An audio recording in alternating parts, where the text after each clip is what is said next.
اللہ کی بندگی کرو، میں اللہ کا بھیجا ہوا رسول ہوں، میں تمہیں اپنی طرف نہیں بلاتا، اللہ کی طرف بلاتا ہوں، اور مجھے تم سے کوئی اجر نہیں چاہیے۔ یہ ایک دین کی طرف بلانے والے کے لازمی خطبہ یا لازمی چیزیں کہ اس کو اپنے لیے کچھ نہیں چاہیے، نہ شہرت چاہیے، نہ پیسہ چاہیے، نہ تعریف چاہیے، وہ بلاتا ہے اللہ کی طرف۔ اور وہ لوگوں کو یہ نہیں کہے گا کہ میری اطاعت کرو، وہ تو یہ کہے گا کہ اللہ کی اطاعت کرو۔ اور تمام انبیاء نے اور پھر نبی کریم صلی اللہ علیہ وسلم نے یہی دعوت دی۔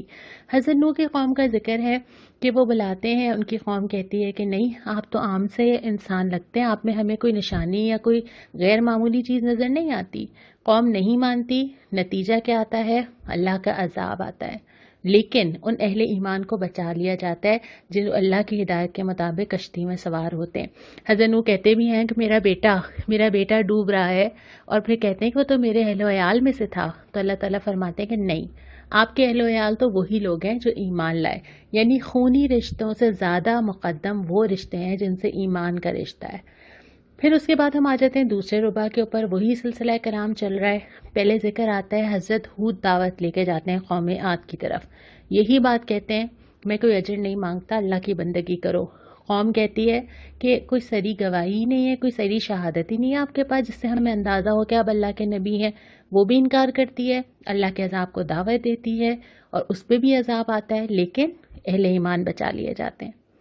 پھر حضرت صالح دعوت دیتے ہیں قوم سمود کو، اسی طرح پکارتے ہیں، یہی الفاظ استعمال کرتے ہیں، لیکن اس کے بعد کیا ہوتا ہے؟ وہ کہتے ہیں کہ دیکھو اللہ کی دی ہوئی نشانی یہ اونٹنی ہے، اس کے ساتھ تعرض نہ کرنا۔ قوم وہی کرتی ہے، نہیں مانتی، نتیجہ کیا نکلتا ہے؟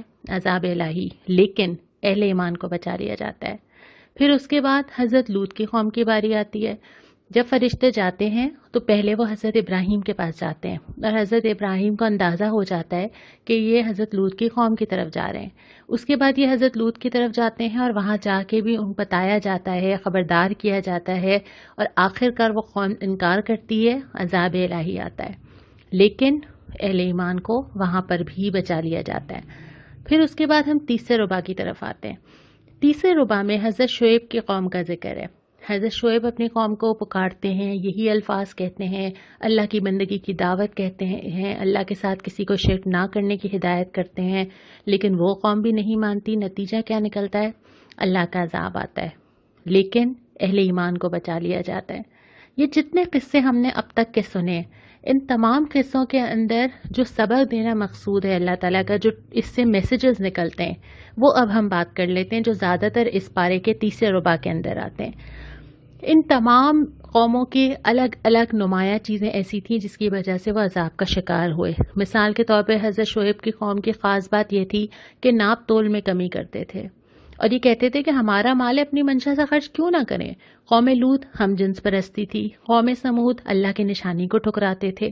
تو یہ تمام چیزیں اگر آپ قصے پڑھتے چلے جائیں گے تو آپ کو کسی پوائنٹ پہ یہ لگے گا کہ ہر قوم کی تو ایک تھی نا، ہمارے معاشرے میں ساری کی ساری ہیں، یعنی ہر قوم کی ایک پرومیننٹ چیز تھی جس کی وجہ سے اللہ کہتا ہے کہ ان کو عذاب ملا۔ میرے معاشرے میں مجھے یہ ساری نظر آتی ہیں۔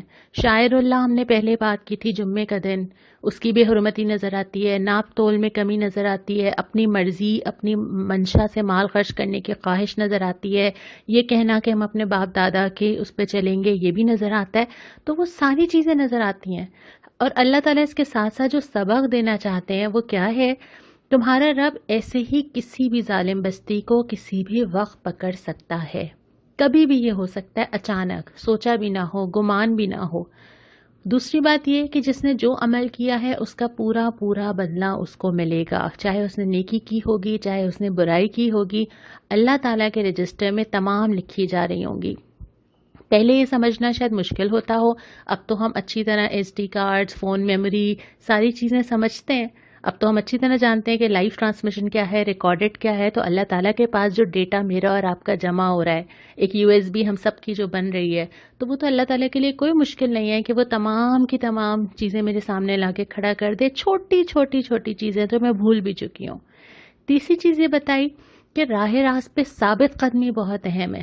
یہ تو ہو سکتا ہے کہ کسی وقت میں تھوڑا آگے بڑھ جاؤں، یہ ہو سکتا ہے کہ رمضان میں مجھے تقویٰ زیادہ محسوس ہوتا ہے، قرآن سے تعلق بھی زیادہ ہو جاتا ہے، عبادتیں بھی زیادہ بڑھ جاتی ہیں، لیکن ثابت قدم رہنا، ایک دفعہ اگر اللہ کے راستے پہ قدم رکھنے کا فیصلہ کیا ہے نا، تو اپنے آپ کو مضبوطی کے ساتھ اس راستے کے اوپر چلانا یہ آسان نہیں ہے، یہ بہت مشکل ہے، بہت ساری مشکلات بھی آتی ہیں، لیکن جب بندہ ارادہ کرتا ہے تو اللہ راستہ آسان ضرور کرتا ہے۔ ایک اور چیز یہ بتائی کہ نیکیاں برائیوں کو دور کر دیتی ہیں۔ انسان بہت ساری نیکیاں جمع کرے، کیونکہ ہم جانتے ہیں یقیناً اللہ تعالی ہمیں معاف کرے، لیکن ہمارے اعمال نامے میں بہت ساری دانستہ نادانستہ گناہ موجود ہوں گے، تو اس کے لیے ضروری ہے کہ میں اتنی ساری نیکیاں جمع کر لوں جو میرے گناہوں بیلنس کر سکیں، اور پھر اس کے بعد چھوٹی چھوٹی نیکیوں کی قدر کروں، وہ جو کسی کو پانی پلا دینا، وہ جو سلام کرنا، وہ کسی کو دیکھ کے مسکرا دینا، وہ راستے سے کوئی پتھر کا ہٹا دینا، اپنے نامہ اعمال کو بھرنے کی فکر کروں۔ جس طرح ہم وہ چھوٹے چھوٹے کوئنز اپنے پرس کے کسی خانے میں ڈالتے ہیں، ہمیں اندازہ ہی نہیں ہوتا، ہم تو بھول چکے ہوتے ہیں۔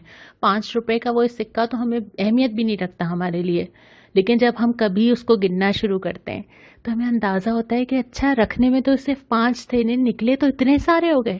اسی طرح وہ نیکیوں کے جو کوئنز ہیں نا، ان کو ڈالتے جائیں ڈالتے جائیں ڈالتے جائیں، جب ضرورت ہوگی تو وہ اتنے سارے بن کے پہاڑ بن کے ہمارے سامنے آ سکتے ہیں۔ تو ان چھوٹی چھوٹی نیکیوں کو جو ہے ان کی بھی قدر کرنا اور ان کو بھی اہمیت دینا ضروری ہے۔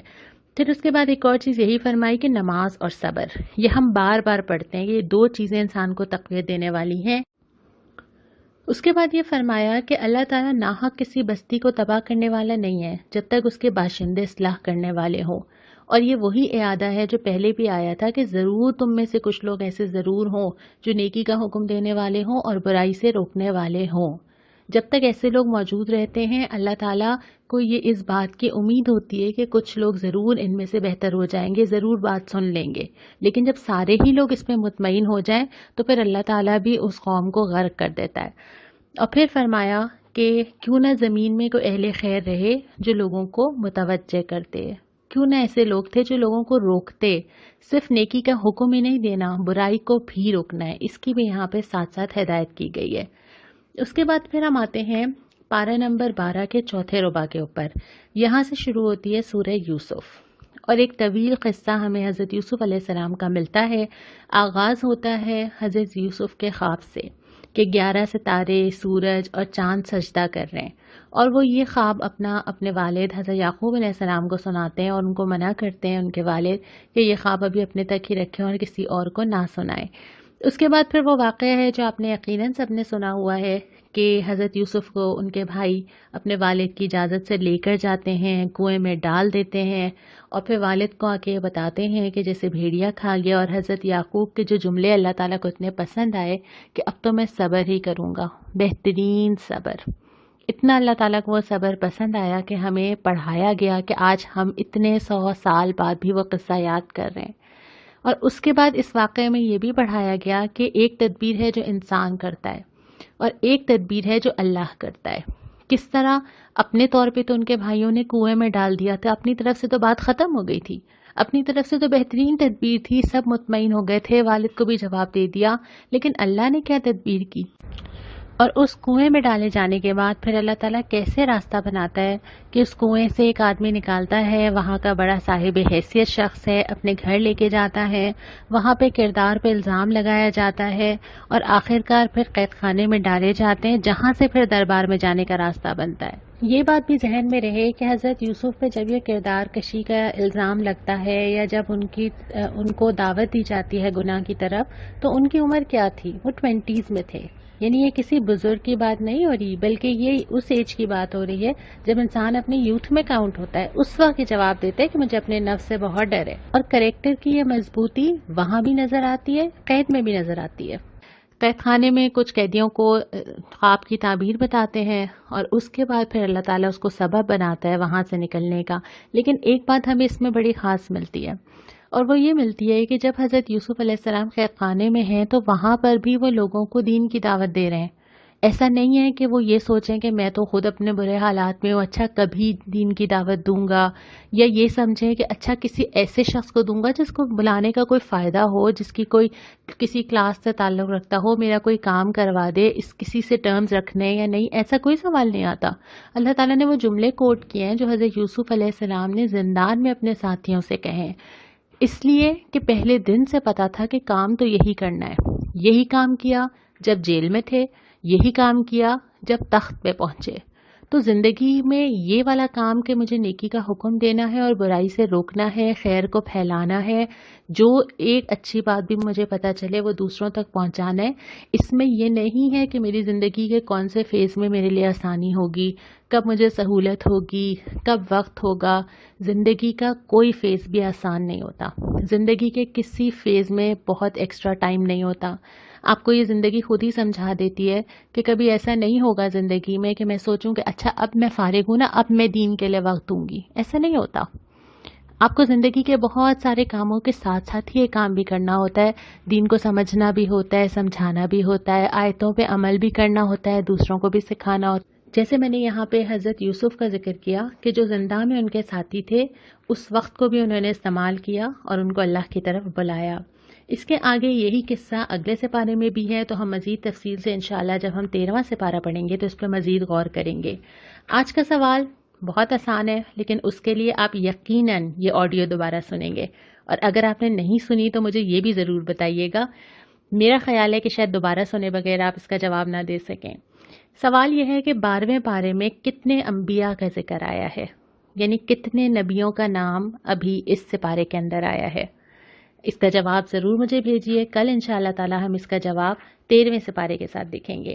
آج کی دعا اسی سپارے میں سورہ ہود کی آیت نمبر 47 ہے، رب انی اعوذ بک ان اسألک ما لیس لی بہ علم وَإِلَّا تَغْفِرْ لِي وَتَرْحَمْنِي أَكُن مِّنَ الْخَاسِرِينَ۔ اے میرے رب، میں تیری پناہ مانگتا ہوں اس سے کہ وہ چیز تجھ سے مانگوں جس کا مجھے علم نہیں، اگر تو نے مجھے معاف نہ کیا اور رحم نہ فرمایا تو میں برباد ہو جاؤں گا۔ اللہ تعالی ہم سب پر رحم فرمائے اور ہم سب کو معاف کر دے۔ السلام علیکم ورحمۃ اللہ۔